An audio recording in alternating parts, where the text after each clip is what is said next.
Bom, e o prazo de 72 horas para o Conselho Nacional Eleitoral da Venezuela divulgar os resultados das eleições se esgotou nesta quarta-feira. No entanto, dados como as atas e o total de votos ainda não foram divulgados. Com isso, cresce a avaliação de que Maduro não vai cumprir as promessas de dar transparência do país, controlado pelo regime chavista, para que as atas eleitorais sejam periciadas.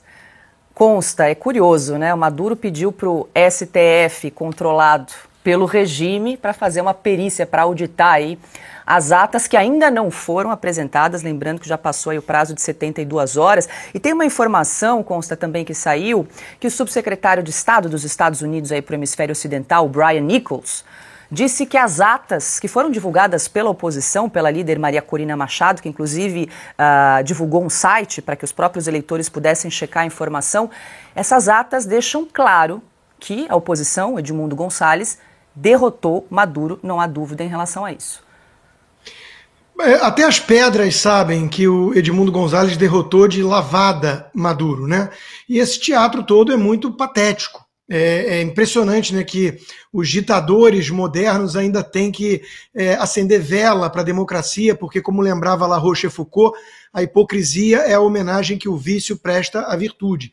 E eles sabem que a democracia é uma virtude, a ditadura socialista não, mas eles precisam tentar manter as aparências, eles não conseguem agir ainda como o ditador atômico da Coreia do Norte, né, que esse aí não precisa mais de teatro.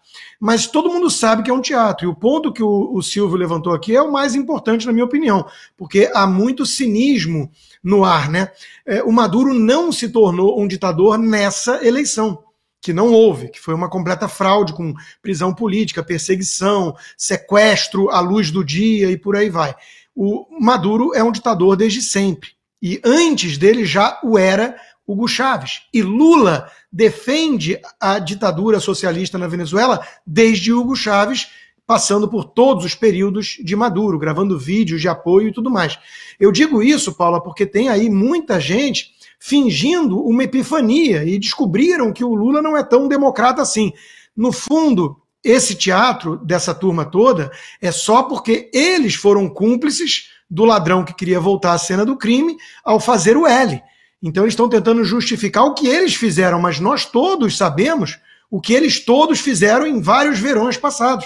Apoiaram todas as ditaduras. Aliás, o Lula e o PT sempre defenderam a ditadura cubana, a mais assassina e sanguinária do continente, há meio século no poder.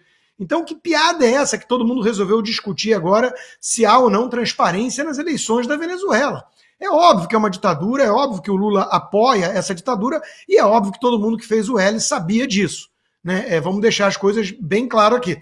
A postura do governo americano, que se manifestou já dizendo que o González venceu, ou seja, é ilegítimo o Maduro como presidente, uma vez mais, também tem aí um teatro, porque o governo Biden levantou parcialmente sanções à Venezuela, precisava do petróleo, por causa da guerra da Rússia e tudo mais, e colocou como uma condição que a Venezuela fosse transparente nas eleições. Mas eu insisto, até as pedras sabiam que isso nunca ia acontecer. Então agora é uma espécie de tentativa do Partido Democrata no poder, porque não dá para falar do Joe Biden, que todo mundo sabe que não é bem ele que está no poder mais. Mas é um esforço do Partido Democrata em manter também as aparências.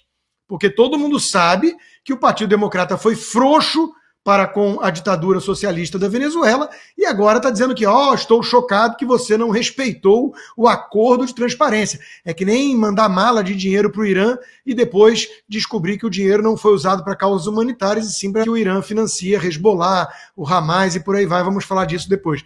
Então, Paula, é tudo um teatro muito mal escrito, e as pessoas estão fingindo que, de repente, descobriram que a história e seu legado, acreditem se quiser, não faltou militante disfarçado de jornalista com esse tipo de discurso. O Lula está decepcionando a sua história. A história do Lula é a de defender o Fidel Castro desde sempre, Chávez e Maduro desde sempre, Daniel Ortega na Nicarágua desde sempre. Foi o TSE que não deixou a gente falar disso. Mas não quer dizer que não seja um fato. É que o TSE tinha lado também na eleição, né? Parece que se inspirou também na Venezuela.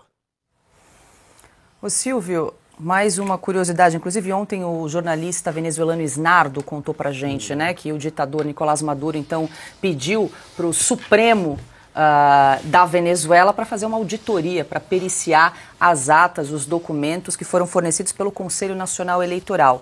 Quem é a presidente do Supremo da Venezuela? Ela chama Carislia Rodrigues, que é filiada ao Partido Socialista Unido da Venezuela, no qual pertence Nicolás Maduro, e é chavista desde sempre, desde a juventude. O chefe de Poder Judiciário é filiado a um partido. Sim. Começa por aí, Silvio. Desculpa. Não, já não há nenhuma independência entre os poderes, Piotr, é evidente. É uma espécie de você colocar a Gleisi Hoffmann filiada, presidente do PT, para chefiar o judiciário no Brasil.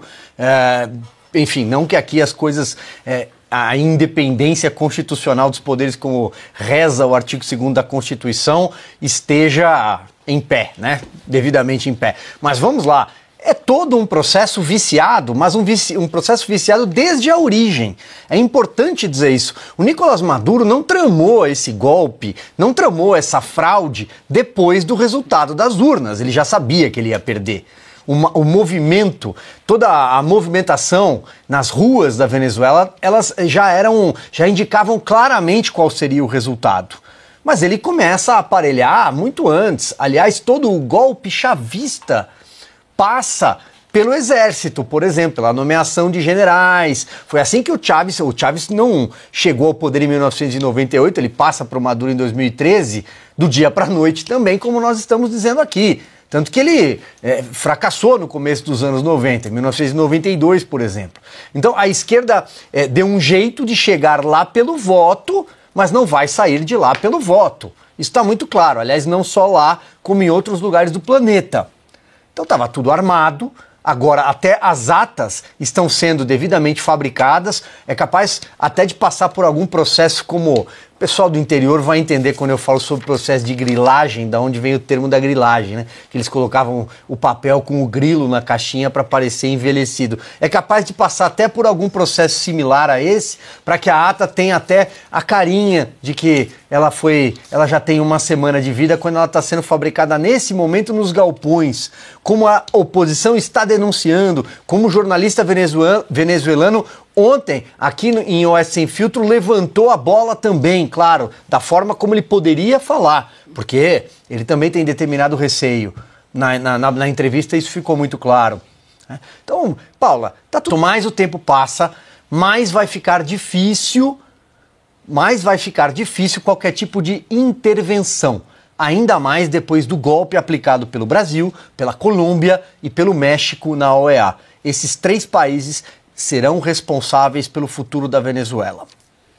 Olha só, enquanto o Silvio comentava, nós exibimos na tela a foto da Carislia Rodrigues, está aí, porque ela, além de presidente do Supremo da Venezuela, ela é advogada, ela já foi prefeita de Caracas, presidente da Câmara Municipal pelo partido do Maduro e também já apareceu em vídeos nas redes sociais pedindo votos para Nicolás Maduro nas primárias do partido, e é ela que vai se debruçar sobre os documentos das últimas eleições de domingo, dia 28. Parece piada, só que não, né? É como se a Carmen Lúcia fosse filiada ao PT.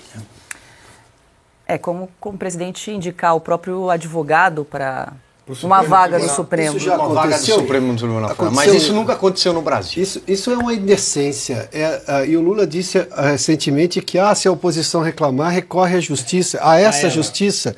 Só para complementar o que o Silvio fez menção, o México, a Colômbia e o Brasil, faltou um voto para essa resolução da OEA ser aprovada. Mas eu vou a um ponto. Aqui. O Luiz Almagro, que é o chefe da Organização dos Estados Americanos, diz aqui claramente: o ditador venezuelano, está sendo investigado por crimes cometidos desde 2014, há 10 anos. Ou seja, não é nenhuma novidade o que está acontecendo hoje na Venezuela, só chamou mais atenção pelo aspecto eleitoral. A questão é por que toda essa gente ainda está apoiando o governo de Nicolás Maduro durante todo esse tempo. E aí vem o Gustavo Petro da Colômbia, diz assim: não cabe nenhum país de fora intervir, os venezuelanos que têm que decidir isso. Bom, primeiro que os venezuelanos, convenhamos, tiraram todas as ferramentas democráticas que eles tinham para poder fazer isso. com transparência. Citamos aí o caso da presidente aí desse órgão de justiça filiada a um partido, enfim. Como é que isso cabe dentro da lógica democrática? Então, alguém imaginava que na Segunda Guerra dizia assim, olha, deixa que os alemães resolvem o problema do nazismo lá internamente. Não, passou de todos os limites. O México, a Colômbia e o Brasil são hoje o eixo antidemocrático do continente latino-americano. Esta é a razão. É o eixo. Você se lembra da Segunda Guerra, o eixo do mal? Bom, nós estamos falando do eixo antidemocrático. Essa gente, ao se abster, que é uma covardia em assuntos desta monta, é uma covardia diplomática, ou simplesmente não aparecer para votar, como foi o caso do México, os que se abstiveram foram Colômbia e Brasil. Faltou um voto. Bom, essa gente hoje faz parte do eixo antidemocrático no continente latino-americano.